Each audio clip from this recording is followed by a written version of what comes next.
Welcome to the Banker Lamp. Please enjoy the video. In this video, I will explain how to apply for your tax refund online in Ireland.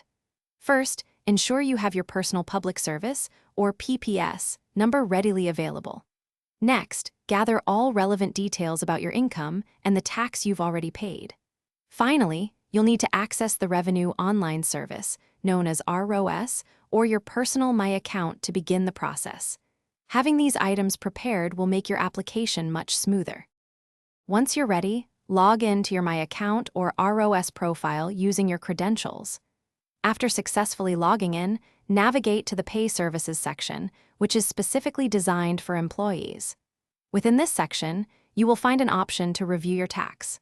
Select this for the specific period you wish to claim a refund for, usually the most recent tax year.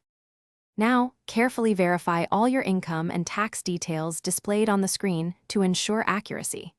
This is also the time to identify and claim any eligible tax credits or reliefs you may be entitled to, such as medical expenses or tuition fees.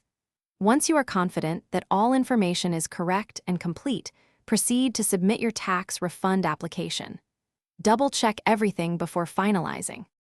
After you've submitted your application, Revenue will begin processing your refund claim. Generally, tax refunds are issued quite promptly, often within 5 to 7 working days. You can easily monitor the status of your claim by logging back into your My Account. This allows you to track its progress and see when your refund has been processed and issued directly to you. Thanks for watching. If this was helpful, leave a like and consider subscribing. See you next time.